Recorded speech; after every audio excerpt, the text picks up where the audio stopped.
Hello Pokemon fans, Professor K here for the Pokemon Evolutionaries, and today we are going to take a look at the deck that I profiled for you guys on Wednesday, and that is Night March Latios. Now, we're going to show how this deck works in action. Of course, the main goal of the deck is to burn through it as fast as you possibly can and start hitting hard with Night March for a double colorless energy most of the time, whether you use a Joltik or a Pumpkaboo, either way.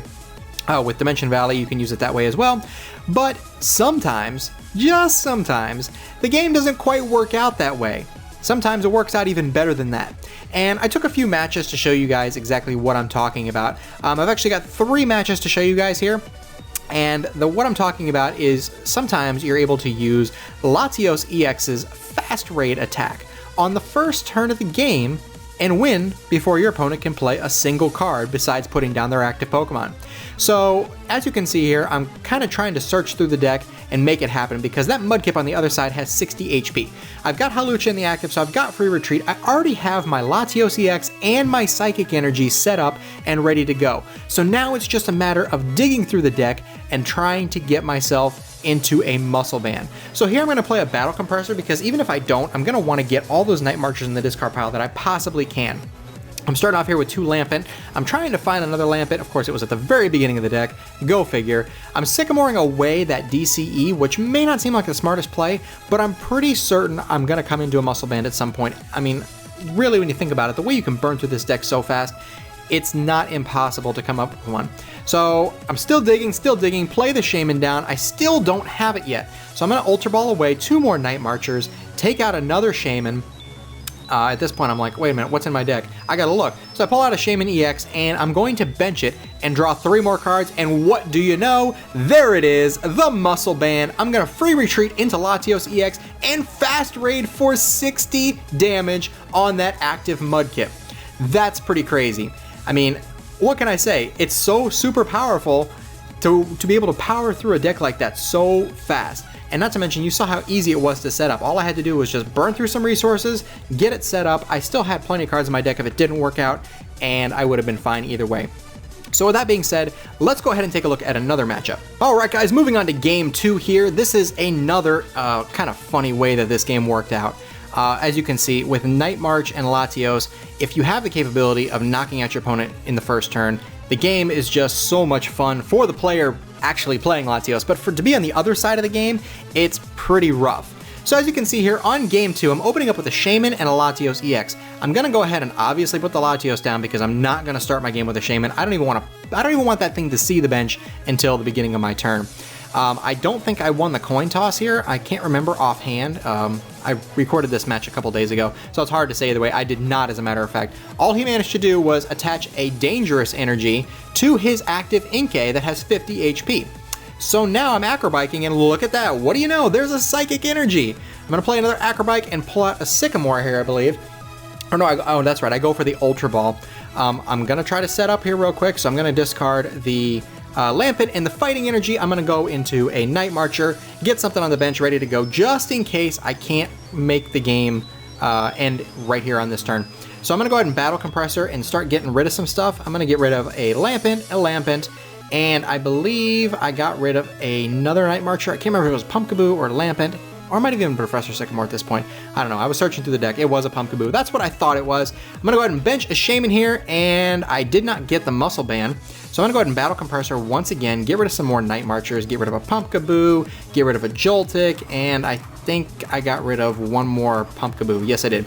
And I'm going to Ultra Ball away again to build up the possibility of being able to use setup on Shaman to really start digging here. It does take some digging sometimes, as you can see, but game 1, I dug for the Muscle Band. Game 2, here comes Shaman down. There's the Muscle Band. Boom. It's all ready to go. Fast Raid for 60 damage on that active Inkay for game. I mean, it's so much fun to just be able to dig through that and end the game before your opponent can even start. I'm sure it's frustrating as all heck on the other side of the game, but as you can see here, it is very possible to donk your opponent, as you saw here with 2 games back to back. All right, so with that being said, let's get into a real game here where we can showcase the actual power of Night March. You guys have seen Night March before, so it'll be nothing new. We'll be right back. Alright guys, for real this time, we're going to look at a real matchup, not just a turn 1 donk. But I figured I'd show you guys 2 of them so that way you get an idea of just what this deck is capable of against, especially now that the non-EX decks are starting to really make a comeback more than ever. I mean, you've got Vespiquen, you've got other Night Marchers, you've got these kinds of decks like this right here with the Regice and Articuno, but they don't fall victim to the fast raid. However, there are other lower HP Pokemon out there. There's even the opposing Latios Fortress deck that you could possibly face, so it's hard to say. Alright, so the real matchup here, guys, we're going to start off with a Pumpkaboo, and we are facing a Regice in the active position and an Articuno. This was a Manectric Regice Articuno deck, but I don't think we ever actually saw the Manectrics, which I thought was kind of strange. But you guys will obviously see that as the game progresses here. So we're going to attach a double colorless energy to the Pumpkaboo. We've got Dimension Valley already in place, so we're off to a pretty decent start here. I want to weigh my options of playing that Revive or not. I'm kind of thinking, I don't know, do I want to get rid of it or not? I can get myself an extra card when I bench the Shaman, but it's hard to say. I mean, you really want to have him in the discard pile, so we're just going to keep it there. We're going to Acrobike here for 2 Acrobikes. I guess I'll pick another Acrobike. Why not? Acrobike once again, and we're going to take an Ultra Ball this time. So we're going to go ahead and get rid of our Enhanced Hammer, which really isn't going to come into play in this. I think it's just mainly electric and water type energy that you're going to see in this kind of a deck. So there's really no need for that Enhanced Hammer. And of course, we're going to throw away that Revive as well. We get into some stuff here, but nothing that's really going to benefit us all that much on this particular turn. Didn't get Battle Compressors, which I thought was kind of strange considering that there are 4 of them in this deck. The fact that we didn't draw into one was pretty disappointing there, but there's really nothing you can do about it other than just hit for 60 damage and pass the turn on to your opponent. As you can see here, he does attach a double colorless energy, which I was not expecting. A lot of the Manectric Regice Articuno decks don't even run double colorless energy, but there it is. My Enhanced Hammer would have been actually good. Not this turn, but last turn, or I should say it would have been better for this turn if I wasn't able to knock out this Regice. So it would have been good to hold on to, but you can't change anything. There it is. So we've got to go ahead and promote the Joltik here. We've got a Muscle Band on it. We got the DCE. We have enough in the discard pile to start dealing some serious damage, and we have more than enough to knock out that Regice in the active position. We do finally see some of our Battle Compressors after all this time. I don't understand, once again, like, the PTCGO shuffling sometimes just doesn't really add up correctly. But we're going to go ahead and throw away our 2 Joltiks there, and we're going to Battle Compressor again. I thought, nope, we didn't. Okay, we're going to go ahead and just take the knockout there on the Regice.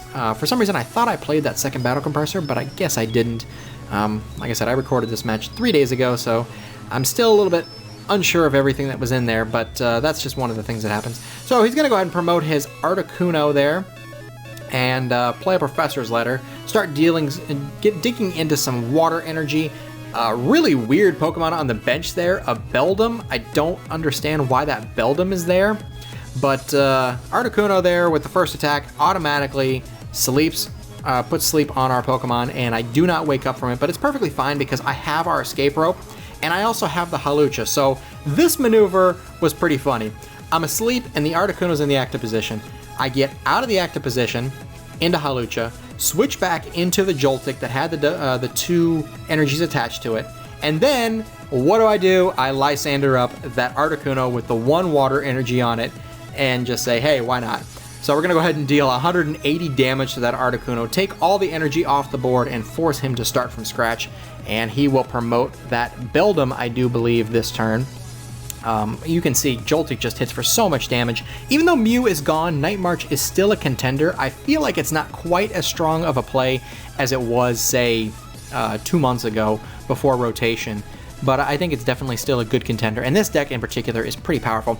He goes for a Ram there, which is kind of confusing because Joltik resists metal, but maybe he didn't know that. I don't know what the case is there. So we're going to go ahead and power up that Joltik on the bench with another Psychic Energy and Night March for 180 damage. At this point, it's just about taking as much as we can from him without leaving any recovery options. He's only got 1 Pokemon left until he benches that Registeel right there. You know, you're basically just trying to eliminate his Pokemon at this point. He can't come back from this. There's no way he can come back. We're going to go ahead and Lysander that Registeel in the active with the 1 energy attached to it. We're just energy denying all over the place. And as much as it may seem like a like a jerk thing to do. When you're playing a game that you're playing to win, I mean, you gotta play it to win. So I did manage to take out that Registeel there in the active position. All he can do is attach a Water Energy to Regice and fall victim to one more Night March attack, leaving him without any Pokemon whatsoever, and Night March takes the victory with 3 Battle Compressors left in my hand. That's ridiculous. And that I'm dealing 180 damage with 3 Battle Compressors in my hand. Oh my goodness. Anyways, guys, as you can see, Night March is still a powerful deck. You just have to build around it. Latios, I think, is a good addition, and also Hawlucha as well for free retreat, and not to mention you can deal 60 damage to those Pokemon EX that you can't necessarily knock out in one hit, that have a whole lot, like the Megas, Primal Groudon, Primal Kyogre, Wailord for instance. You cannot one-shot them anymore without Mew. It'd be pretty darn hard to do without leaving just one Night Marcher on your bench, which is pretty dangerous to do even with the 2 revives. So anyways, guys, hopefully you enjoyed the video. If you did, be sure to like, comment, and subscribe for more TCG content. Appreciate you guys hanging in there and joining us for these competitive Wednesdays and Saturdays here on the Pokemon Evolutionaries channel. Hopefully we'll see you back for another one on Wednesday with a new deck profile. So until then, guys, I'm Professor K for the Pokemon Evolutionaries.